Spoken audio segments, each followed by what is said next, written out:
বৌমা শাশুড়ির এই ঝগড়ার প্রধান কারণ হচ্ছে জেনারেশন গ্যাপ, ঠিক কিনা? শাশুড়ি এক জেনারেশনের আর বৌমা আরেক জেনারেশনের। শাশুড়ি ভাবে একরকম, বৌমা ভাবে আরেক রকম।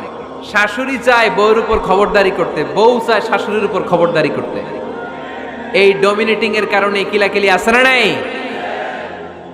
এটা ঠিক না। আমার শাশুড়ি মায়েরা যারা আছেন, প্রথমে শাশুড়ি দিয়ে শুরু করি। আমার মাইকের আওয়াজ যে ঘরগুলোতে যায়, আমার শাশুড়ি মাদেরকে বলবো, বউদের উপর অত্যাচার করবেন না। ছেলেরে প্রশ্ন করে, তোর কাছে তোর বউ বড় না আমি বড়? আছে না নাই? এটা একটা প্রশ্ন হইল।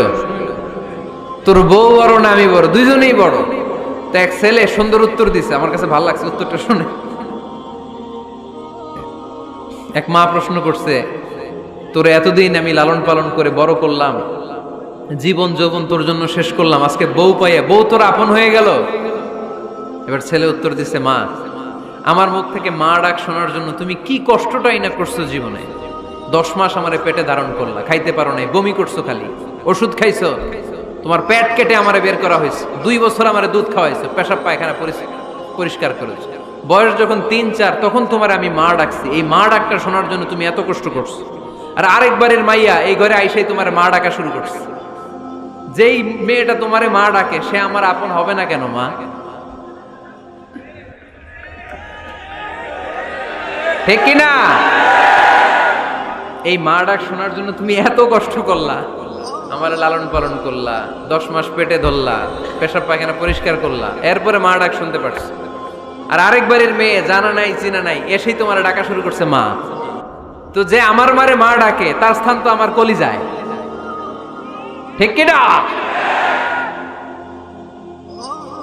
শাশুড়ি আম্মারা যারা আছেন, প্লিজ বৌমাদেরকে কষ্ট দিয়েন না। অনেক শাশুড়ি আছে পান থেকে চুন খসলে রেগে যায়, পদে পদে স্ত্রীর ভুল ধরে, বউয়ের ভুল ধরে, আছে না নাই? এটা করবেন না। সে তো নতুন, আপনার অনেক এক্সপিরিয়েন্স হতে তার সময় লাগবে, তাকে সময় দিন, তাকে ভালোবাসুন, ঠিক কিনা? না বুঝে সামান্যতে বৌমারে বদদোয়া দেয়, এরকম আছে না নাই? কিন্তু বুঝতে চায় না, বৌমারে যদি বদদোয়া দেয় তাহলে তার নিজ ছেলের পরিবারের ক্ষতি। পেটে ধরা যে ছেলে, ছেলের পরিবারের কিন্তু ক্ষতি, তার আপন নাতি নাতনিদেরই ক্ষতি। আওয়াজ করে বলেন ঠিক কিনা? বৌমাকে বদদোয়া দিয়েন না। বৌমাকে নিজের মেয়ের মতো দেখবেন। সমাধান আমি দিচ্ছি, কেমন দেখতে হবে? নিজের মেয়ের মতো। নিজের মেয়ে সকালে ঘুম থেকে ওঠে 11টা, ওইটা সমস্যা নাই। বৌমা কেন উঠলো না, ওইখানেই ঝামেলা, আছে না নাই? মেহেরবানি করে আপনার বৌমাকে আপনার নিজের মেয়ের মতো দেখেন। নিজের মেয়েরে যেমনি আদর করেন তাকেও অমনি আদর করেন। আপনার বৌমারে যদি আপনি কষ্ট দেন, মনে রাখবেন আপনার নিজের মেয়েটাও আরেকবারের বউ হয়ে কয়েকদিন পরে যাবে। আপনি যা যা করবেন আপনার মেয়েকেও তারা ওই রকম কষ্ট দিয়ে বাড়িতে ফিরিয়ে দিবে। চিল্লায় বলেন ঠিক কিনা? খবরদার, টিট ফর ট্যাট। ইট্টি মারলে পাটকেলটি খেতে হয়। এজন্য শাশুড়ি আম্মা জানারা যারা আছেন, বৌমার সাথে খারাপ আচরণ করবেন না মেহেরবানি করে। তাকে আপনি কষ্ট দিলে আপনার নিজের মেয়েটাও আরেক বাড়ির বৌমা হবে, সেও ওই বাড়িতে এই কষ্টগুলো ভোগ করবে। এগুলো যখন আপনি শুনবেন তখন আপনার চোখ দিয়ে পানি পড়বে কি পড়বে না? পড়বে। এবার আসেন বৌমার কথা বলি। বৌমা যারা আছেন মেহেরবানি করে, বৌমা যারা আছেন মেহেরবানি করে আপনার শাশুড়ি আম্মাকে নিজের মায়ের জায়গায় রাখবেন। আপনার বাড়ি ছেড়ে নতুন বাড়িতে আসছেন, তো এটাই তো আপনার বাড়ি। আপনার মা রেখে দিয়ে নতুন মা পাইছেন, এটাই তো আপনার মা। তো ওনাকে মায়ের জায়গায় বসাতে আপনার সমস্যাটা কোথায়? বৌমারা খেয়াল রাখবেন, আপনি আপনার শাশুড়ির সাথে যে আচরণটা করতেছেন, আপনার শেষ বয়সে আপনার ছেলের বিয়ে দেওয়ার পরে যে বৌমাটা আসবে ওই আচরণই আপনাকে ফিরিয়ে দিবে। The nature has its own return. প্রকৃতির একটা মাইর আছে, এটা শেষ মাইর, এটা শেষ খেলা। প্রকৃতির খেলা বড় খেলা। আপনি আপনার শাশুড়ির সাথে যে আচরণ করবেন, আপনার শেষ বয়সে আপনি একদিন শাশুড়ি হবেন, এটা মাথায় রাখবেন। ওই আচরণই আপনি ফিরে পাবেন। আওয়াজ করে বলতে হবে ঠিক কিনা? এজন্য 9 নাম্বার পয়েন্টস হচ্ছে মিউচুয়াল রেসপেক্ট। সবাই যেন সবাইকে ভালোবাসি। দোষ ছাড়া মানুষ নাই, সবার দোষ আছে। আমরা যেন একে অন্যের দোষ না খুঁজি। বৌমারা, আপনাদের কানে যদি আমার মাইকের আওয়াজ যায়, অল্প কিছু টেকনিক অবলম্বন করলে আপনি আপনার শাশুড়ির মন জয় করতে পারবেন। শাশুড়িরা আসলে বেশি কিছু চায় না, আগের জামানার মানুষ তো, এদেরকে ওইভাবে হাত করতে হবে। মাঝে মাঝে একটু শাশুড়ির মাথায় তেল দিয়ে দেন, চুলে তেল দিয়ে দিবেন আর কি, মাঝে মাঝে চুল আশ্রে দিবেন, এগুলো কিন্তু খুব পছন্দ করে শাশুড়িরা। ওনার প্রেশারটা একটু মেপে দিবেন, ডায়াবেটিক্সের ওষুধটা খাইলো কিনা সময় মতো খোঁজ নেবেন, কি পছন্দ করে খেতে একটু রান্না করে দিবেন। যেই বক্তার ওয়াজ শুনতে পছন্দ করে ওই বক্তার ওয়াজগুলো ডাউনলোড করে শাশুড়ি আম্মাকে দিবেন, ইসলামী বই দিবেন। দেখবেন বয়স্ক নারীরা মাহফিল যেতে খুব পছন্দ করে, ওয়াজ শুনতে খুব পছন্দ করে, নবীদের কাহিনীগুলো শুনতে পছন্দ করে। বসায় বসায় একটু কাহিনীগুলো শোনাবেন। বাইরে বেরোলে জিজ্ঞেস করেন, আম্মা আপনার কিছু লাগবে কিনা। আর একটা টিপস আছে, চুল যখন আশ্রাবেন আর শাশুড়ির মাথায় যখন তেল দিয়ে দিবেন, তখন অতীতের কথা জিজ্ঞেস করেন। দেখবেন অতীতের স্মৃতিতে হারিয়ে গিয়েছে আপনার শাশুড়ি। কি জিজ্ঞেস করবেন জানেন? জিজ্ঞেস করবেন, আম্মা জান, মুক্তিযুদ্ধের সময় আপনার বয়স কত ছিল? ওই সময় মুক্তিযুদ্ধের সময় আপনাদের এলাকায় কি কি হয়েছিল মা? আরেকটা প্রশ্ন করবেন, মা বিয়ের সময় আপনি কেমন ছিলেন? ওই দিন দেখবেন বুড়ি আর বুড়ি নাই, জুয়ান হয়ে গেছে। ওই দিন বলবে, মা আমি অনেক সুন্দরী ছিলাম, আমার মাথায় অনেক চুল ছিল, আজকে নাই।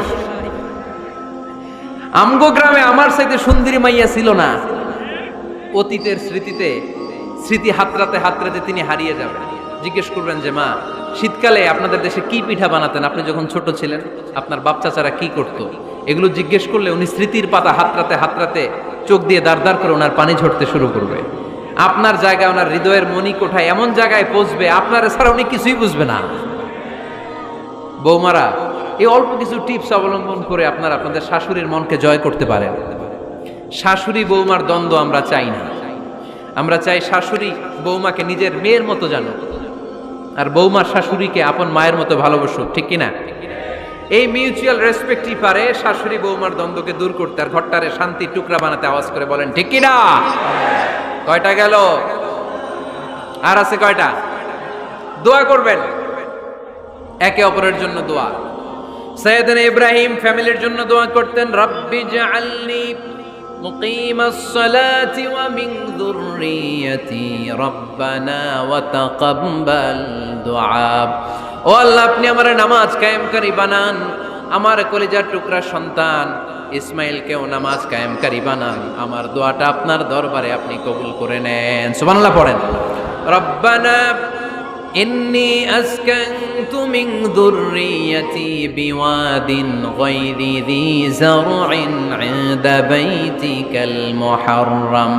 ও আল্লাহ, আমার সন্তান সন্ততি, আমার ফ্যামিলিকে ধুধু মরুপ্রান্তর এই উপত্যকার মধ্যে তোমার কাবা ঘরের সামনে রেখে গেলাম, তাদেরকে তুমি নামাজ কায়েমকারী বানিয়ে দিও। গোটা বিশ্বের সব মানুষের অন্তর আমার ফ্যামিলির দিকে আল্লাহ তুমি ঝুঁকিয়ে দিও। ওয়ারযুকহুম মিনাস সামারাত, ফলমূল দিয়ে আল্লাহ তুমি তাদেরকে রিজিকের ব্যবস্থা করে দিও। তার মানে সব নবীরা তাদের পরিবারের সদস্যদের জন্য দোয়া করতেন কি করতেন না? আবার কোরআন আমাদেরকে শিখালো, রব্বানা হাব লানা মিন আজওয়াজিনা ওয়া মিন যুররিয়াতিনা কুররাতা আ'য়ুন ওয়াজআলনা লিল মুত্তাকিনা ইমামা। ও আল্লাহ, এমন নেককার সন্তান, এমন নেককার স্ত্রী আপনি আমাকে দান করেন যাদের দিকে তাকালে আমার চোখ দুইটা ঠান্ডা হয়ে যায়। চক্ষু শীতলকারী স্ত্রী দেন। বিয়ে যাদের হয় নাই, ইয়াং ছেলেরা এই দোয়াটা করবা। বিয়ের জন্য দোয়ার দরকার আছে না নাই? প্রতিদিন এই দোয়া করবা, আল্লাহ এমন স্ত্রী দেন, এমন জীবন সঙ্গিনী আপনি আমাকে দেন, এমন লাইফ পার্টনার দেন যার দিকে তাকালে আমার চোখ জুড়িয়ে যায়। এমন সন্তান আল্লাহ আপনি আমার ফ্যামিলিতে দেন যাদের দিকে তাকালে আমার চোখ দুইটা ঠান্ডা হয়ে যায়। নেককার সন্তান, নেককার স্ত্রী আল্লাহর কাছে দোয়া করে চেয়ে নিতে হয়। তাহলে ফ্যামিলি মেম্বার একে অপরের জন্য দোয়ার দরকার আছে না নাই? বাবা দোয়া করবে ছেলের জন্য, ছেলে করবে বাবার জন্য, মা দোয়া করবে মেয়ের জন্য, মেয়ে করবে মায়ের জন্য, ভাই করবে বোনের জন্য, বোন করবে ভাইয়ের জন্য। দোয়ার দরকার আছে না নাই? দোয়া করবেন সবাই সবার জন্য।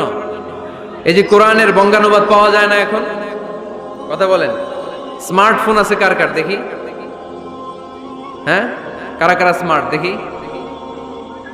হাজার হাজার স্মার্ট, মাশাআল্লাহ। এই স্মার্টফোনের ভেতরে আল কোরআন নামে বাংলায় কোরআনের একটা অ্যাপস পাওয়া যায়। কথা বলেন, পাওয়া যায় কি যায় না? আজকে থেকে এই অ্যাপসটা ডাউনলোড করে প্রতিদিন 1 আয়াত 2 আয়াত 3 আয়াত করে পড়া শুরু করে দেন।